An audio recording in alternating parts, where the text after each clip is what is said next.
দাওয়াত দিতে হয় নত হয়ে, দাওয়াত দিতে হয় অনুরোধ করে, দাওয়াত দিতে হয় ভালোবাসা নিয়ে, দাওয়াত দিতে হয় আবেগ নিয়ে। আবেগ, ভালোবাসা, অনুরোধ, নত হয়ে দাওয়াত দিতে হয়, অহংকার নিয়ে নয়। আমার একজন মুসলমান ভাই জাহান্নামে চলে যাচ্ছে, এই কষ্ট আমার বুকে আছে। এই কষ্ট নিয়ে আমি তার হাত পা ধরে পড়ে যাচ্ছি যে ভাই আসো, আমি তোমাকে জান্নাতে নিয়ে যেতে চাই। তার হাত পা ধরে পড়ে গেছি, এর নাম দাওয়াত। আর যখনই আমার মধ্যে কাজ করছে, আরে আমি তো সহি আকীদার অধিকারী, তুই তো বাতিল, কাফের, বেদাতি, মুশরিক, তখন এটা দাওয়াত নয়। আর যখন পা ধরে পড়ে গেছি, ভাই প্লিজ ভাই, আমি আপনাকে ভালোবাসি, আমি চাই যে আপনি জান্নাতে আসেন, আপনাকে অনুরোধ করছি আপনি এই রাস্তায় আসেন, আপনি যে রাস্তায় আসেন সেটা ভুল রাস্তা, এর নাম দাওয়াত। মানুষকে শুধু মুখ দিয়ে দাওয়াত দেওয়া যায় না, ব্যক্তিত্ব দিয়ে দাওয়াত দেওয়া যায়, আচার ব্যবহার দিয়ে দাওয়াত দেওয়া যায়। যেই দাওয়াতি কাজটা সাহাবীরা করতেন, যেই দাওয়াতি কাজটা রাসূল সাল্লাল্লাহু আলাইহি ওয়াসাল্লাম করেছেন, সেটা হচ্ছে ব্যক্তিত্ব দিয়ে দাওয়াত দেওয়া, আচার ব্যবহার দিয়ে দাওয়াত দেওয়া। 5টা মিনিট তার সাথে কথা বললে মানুষ প্রভাবিত হবে। তাকে বলা লাগবে না যে আসো ইসলাম গ্রহণ করো, তার সাথে 10টা মিনিট সময় কাটালে সে প্রভাবিত হবে যে বাপরে বাপ, এত উন্নত চরিত্রের মানুষ হয় কিভাবে, কোথায় থেকে এত উন্নত চরিত্র শিখলো, ওহো ইসলাম থেকে শিখেছে। সে মুখে বলা লাগবে না যে আসেন ইসলাম গ্রহণ করেন।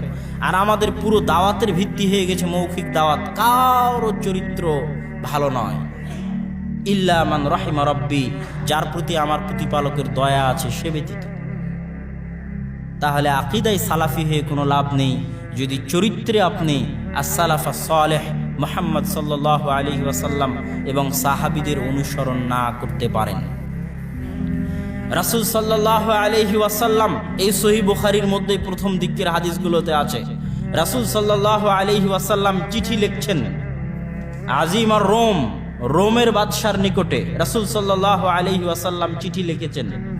তো রাসূল সাল্লাল্লাহু আলাইহি ওয়াসাল্লাম যেই চিঠি লিখেছেন, সেই চিঠিতে রাসূল সাল্লাল্লাহু আলাইহি ওয়াসাল্লাম চাইলে তাকে সম্বোধন করতে পারতেন যে ইয়া আইয়ুহাল কাফির আসলিম তাসলাম, এই কাফের হেরাক্লিয়াস, ইসলাম গ্রহণ করো, নিরাপদে থাকবে। চিঠির বাক্যটা হতে পারত। আপনার আচার ব্যবহার বলে যে আপনি চিঠি লিখলে এটাই লিখতেন, এই বেদাতি, আহলে হাদিস হ, এই কাফের, ইসলাম গ্রহণ করো। আপনি চিঠি লিখলে এটাই লিখতেন। কিন্তু রাসূল সাল্লাল্লাহু আলাইহি ওয়াসাল্লাম একজন হেরাক্লিয়াস, একজন বাদশার নিকটে চিঠি লিখছেন যে কাফের, তাকে ইসলামের দাওয়াত দিচ্ছেন, কিন্তু সর্বোচ্চ সম্মান দিয়ে তাকে ডেকেছেন আজিম আর রোম, মহান রোমান সাম্রাজ্যের অধিকারী। আপনাকে আমি দাওয়াত দিচ্ছি, আসলিম, ইসলাম গ্রহণ করেন, তাসলাম, নিরাপদে থাকবেন। তাহলে একজন নবী একজন কাফেরকে দাওয়াত দিতে গিয়ে ভালো ব্যবহার করেছেন, আর আপনি একজন মুসলমানকে দাওয়াত দিতে গিয়ে ভালো ব্যবহার করতে পারছেন না। ফেসবুক খুললে দেখেন পড়া যায় না, কমেন্ট খুললে দেখেন পড়া যায় না। কিসের দাওয়াত দিবেন আপনি? এই দাওয়াতে বরকত হবে না। নেগেটিভ দাওয়াতে কোনো দিন বরকত হয় না। নেগেটিভ দাওয়াতে কিছু মানুষকে ঘুরিয়ে আনা যায় মাত্র, কিন্তু দীর্ঘস্থায়ী একটা জাতির সাথে সম্পর্ক রক্ষা করে সেই জাতিকে সাথে করে নিয়ে আপনি একটা সমাজ বিনির্মাণ করবেন, একটা বড় লক্ষ্য উদ্দেশ্য নিয়ে সামনে এগিয়ে যাবেন, এটা অসম্ভব। আপনি নেগেটিভ দাওয়াত দিয়ে মানুষকে দূরে সরিয়ে দেন, 2-1টা মানুষ আপনার দাওয়াত গ্রহণ করতে পারে, কিন্তু আপনি ব্যাপক অর্থে দীর্ঘস্থায়ীভাবে পুরো জাতিকে নিয়ে সামনে এগিয়ে যেতে পারবেন না। আপনি নিজেই জাতি থেকে বয়কটেড হয়ে যাবেন। হ্যাঁ, আপনি তখন অন্য কাউকে বয়কট করতে পারেন যখন আপনার সংখ্যা বেশি, যখন আপনি সংখ্যায় অধিক। এটাকে বলা হয় মাসালেহ মুরসালা, হিকমাহ। ইসলামে কল্যাণ চিন্তা করে দাওয়াত দিতে হয়, ব্যাপক কল্যাণ চিন্তা করে দাওয়াত দিতে হয়। আপনি যদি এখন চীনে, আমেরিকায় বসে বলেন যে আমি কোনো কাফেরের সাথে কথাই বলবো না, এদের সবকে বয়কট করলাম, এদের কারোর সাথে ভালো ব্যবহারও করবো না, তো একটা মানুষকে কি আপনি হেদায়েত করতে পারবেন? পারবেন না। কিন্তু একটা 100% মুসলমানের দেশে একজন যদি নাস্তিক হয়, আপনি তাকে বয়কট করতে পারেন, এটা তার শাস্তি, এটা মানায়। কিন্তু যেই দেশে কারো আকীদা সঠিক নয়, আপনি 1-2% মাত্র সঠিক আকীদার মানুষ, এখন আপনি কাউকে সালামও দিবেন না, কারোর সাথে কথাও বলবেন না, কারোর সাথে দেখাও করবেন না, আপনি এখন নিজেই সমাজ থেকে আলাদা হয়ে যাবেন, কাকে আর দাওয়াত দিবেন? কে আপনার দাওয়াত আর শুনবে? এটা হিকমা নয়, এটা পাগলামি। এই জন্য দাওয়াত দিতে হবে পজিটিভ ওয়েতে। আপনার কথার মধ্যে কোনো নেগেটিভ কথা থাকবে না, সম্পূর্ণ কথা থাকবে পজিটিভ। এখন পজিটিভ কথা শুনে যার বিবেক আসে সে এমনি আসবে, যার জ্ঞান আছে সে এমনি দাওয়াত গ্রহণ করবে।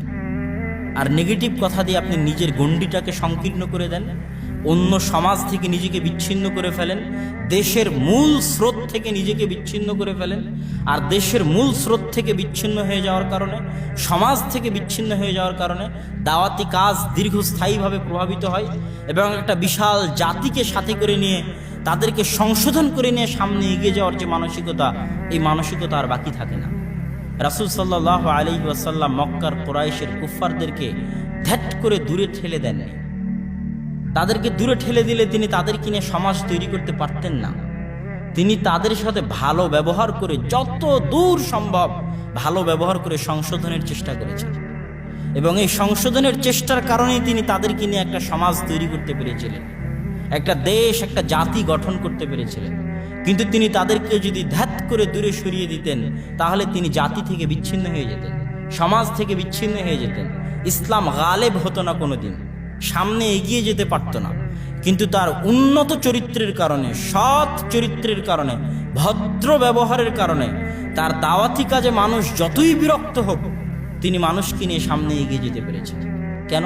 তিনি কোনোদিন আবু সুফিয়ানের সাথে এমন ব্যবহার করেননি যে আবু সুফিয়ান ইসলাম গ্রহণ করলে মুহাম্মদ সাল্লাল্লাহু আলাইহি ওয়াসাল্লামের সাথে থাকতে আবু সুফিয়ান রাদিয়াল্লাহু তাআলা আনহুর খারাপ লাগতে পারে। এরকম কোনো ব্যবহার মুহাম্মদ সাল্লাল্লাহু আলাইহি ওয়াসাল্লাম করেননি।